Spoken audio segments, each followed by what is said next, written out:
Unlock 4 guidelines तो जारी हो चुकी हैं और मैंने इसकी वीडियो भी चैनल पर अपलोड कर दी है। तो अगर अभी तक आपने नहीं देखी है तो वो जाकर आप चैनल पर विज़िट कर सकते हैं। तो जो सबसे ज़्यादा कमेंट है वो है कि स्कूल, कॉलेज कब खुलेंगे? साथ ही जो नीट और जेईई की एग्ज़ाम है वो सितंबर में है या वो टलेगा? इस तरीके के काफ़ी सारे क्वेश्चन्स हैं जो कि चैनल पर हैं, कमेंट्स बहुत सारे हैं। तो मैं उसी कमेंट्स के लिए ये वीडियो अपलोड कर रही हूँ, ये वीडियो बना रही हूँ ताकि आपको जो स्कूल और कॉलेज की गाइडलाइंस है वो मैं एक बार फिर से बता सकूँ और आप समझ पाएँ कि क्या है स्कूल और कॉलेज की नई गाइडलाइंस। तो कोरोना वायरस महामारी के कारण जो देश भर में लॉकडाउन है, उसको अनलॉक करने की प्रक्रिया तो जारी है और अनलॉक 4 की गाइडलाइंस भी उसके साथ ही जारी कर दी गई हैं कल 29 अगस्त को। तो सबसे पहले तो आप ये समझ लीजिए कि जो स्कूलों और छात्रों के लिए जो नियम है, वो आपके 21 सितंबर से लागू हैं। तो फर्स्ट से ना होकर के क्योंकि जो गाइडलाइंस है वो फर्स्ट से लेकर 30 सितंबर तक की है, लेकिन जो स्कूल और कॉलेज के नियम हैं वो आपके 21 सितंबर से लागू किए गए हैं। तो ये जो आगे हम पॉइंट्स डिस्कस करेंगे सभी में ये कॉमन है, तो इस बात का आपको ध्यान रखना है।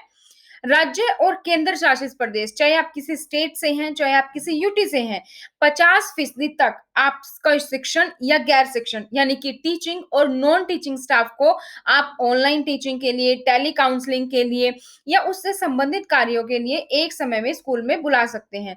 तो यहाँ पर जो आपने ध्यान देना है वो ये है कि 50% स्टाफ ही आ पाएगा स्कूल या कॉलेज में, चाहे आप किसी भी स्टेट में हो, किसी भी यूटी में हो, टीचिंग स्टाफ हो या नॉन टीचिंग स्टाफ हो, तो वो भी सिर्फ ऑनलाइन टीचिंग या टेली काउंसलिंग के लिए ही आ सकता है और ये लिए नियम 21 सितंबर से लागू होगा।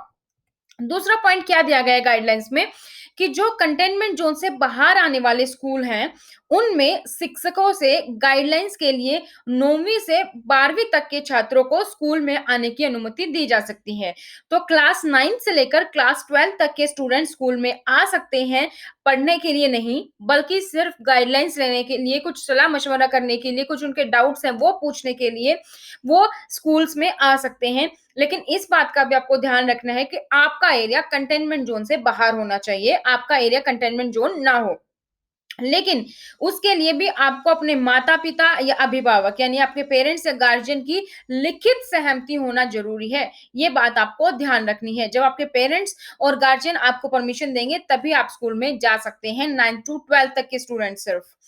आगे बात करते हैं कि जो राष्ट्रीय कौशल प्रशिक्षण संस्थान है या फिर औद्योगिक प्रशिक्षण संस्थान है जैसे कि आईटीआई या राष्ट्रीय कौशल विकास निगम है या राज्य कौशल विकास मिशन है, भारत सरकार या राज्य सरकारों के अन्य मंत्रालयों के साथ पंजीकृत बहुत सारे लघु प्रशिक्षण केंद्र हैं जहां पर कौशल या उद्यमिता परीक्षण की अनुमति दी जाएगी। तो इन सब में अनुमति दी जा रही है। चाहे आपका काफी सारे बनाए थे जैसे स्किल डेवलपमेंट के लिए गवर्नमेंट ने बनाए हुए हैं तो वहां पे आईटीआई के लिए तो ये सब आपकी अनुमति दी जा रही है आपको। और किसको अनुमति दी जाएगी? राष्ट्रीय उद्यमिता और लघु व्यवसाय विकास संस्थान यानी कि एनआईईएसबीयूडी, भारतीय उद्यमिता संस्थान यानी कि आईआईई और उनके प्रशिक्षण प्रदाताओं को भी अनुमति है। ये सभी नियम 21 सितंबर से लागू होंगे। अब बात कर लेते हैं उच्च शिक्षण संस्थानों की। उच्च शिक्षण संस्थानों में केवल और केवल रिसर्च स्कॉलर्स यानी कि पीएचडी और टेक्निकल और प्रोफेशनल प्रोग्राम्स के पोस्ट ग्रेजुएट छात्रों के लिए प्रयोगशाला प्रायोगिक कार्यों की आवश्यकता होती है। तो उच्च शिक्षा विभाग यानी कि डीएचई डिपार्टमेंट ऑफ हायर एजुकेशन द्वारा गृह मंत्रालय के परामर्श से स्थिति के मूल्यांकन के आधार पर ही आपको गृह मंत्रालय से पहले परामर्श करनी होगी। फिर आप राज्य या केंद्र शासित प्रदेशों में कोविड 19 की घटनाओं को ध्यान में रखते हुए ही अनुमति दी जाएगी। ये उच्च शिक्षण संस्थानों में हम पीएचडी की बात कर रहे हैं, सिर्फ उन्हीं के लिए पीएचडी या टेक्निकल और प्रोफेशनल प्रोग्राम के पोस्ट ग्रेजुएशन स्टूडेंट्स के लिए है ये सिर्फ। तो ये थी गाइडलाइंस जो हमने यहाँ पर डिस्कस की। जो भी गाइडलाइंस है वो आपके 21 सितंबर से आपकी लागू होंगी। 50% स्टाफ आपका आ सकता है टीचिंग या नॉन टीचिंग दोनों ही, ऑनलाइन टीचिंग और टेली काउंसलिंग के लिए किसी भी स्टेट या यूटी में।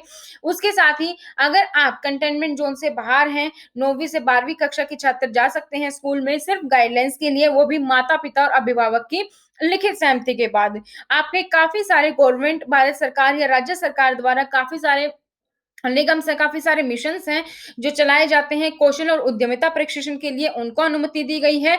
साथ ही साथ लघु व्यवसाय विकास संस्थान या कोई भी जैसे कि जिसमें कि कोई भी बिज़नेस करने के लिए आपको ट्रेनिंग दी जाती है, उसमें आपको अनुमति दी गई है और उच्च शिक्षा संस्थानों में केवल और केवल रिसर्च स्कॉलर यानी कि पीएचडी और पोस्ट ग्रेजुएट जो कि टेक्निकल और प्रोफेशनल प्रोग्राम के पोस्ट ग्रेजुएट हैं, उनको यहाँ पर अनुमति दी गई है।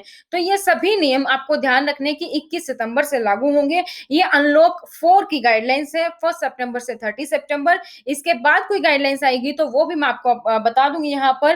तो स्कूल और कॉलेज अभी भी बंद हैं, कोचिंग इंस्टीट्यूट आपके अभी भी बंद हैं। कुछ ही हैं जो पीएचडी हैं उनको परमिशन दी गई है, वो भी कोरोना वायरस की स्थिति को ध्यान में रखते हुए एमएचए की गाइडलाइंस के साथ। तो एक तरीके से आप बोल सकते हैं 21 सितंबर से ये लागू है। तो 20 दिन आपके वैसे ही चले गए हैं सितंबर के और अगले जो है 6 और 29 तक आपकी नेक्स्ट की भी गाइडलाइंस आ जाएगी सितंबर में। तो बहुत कम दिन है, गाइडलाइंस है हालाँकि उसमें स्कूल के लिए और कॉलेज के लिए अभी बंद है। तो नेक्स्ट गाइडलाइंस में क्या होगा वो भी हम आपको ज़रूर बताते रहेंगे। अगर आपने अनलॉक 4 की कंप्लीट गाइडलाइंस नहीं देखी है तो फटाफट से चैनल पर जाइए और चैनल पर जाकर विज़िट करके आप पूरी गाइडलाइंस वहाँ पर देख सकते हैं। तो जो लोग नए हैं चैनल पर, चैनल को सब्सक्राइब करके बेल आइकन को प्रेस करना ना भूलें और साथ में वीडियो को लाइक और शेयर जरूर करें। तो आज की वीडियो में दोस्तों इतना ही। नेक्स्ट वीडियो में फिर से मिलेंगे किसी नई नॉलेज के साथ, नई टॉपिक के साथ। तब तक thank you so much. Bye bye. Take care.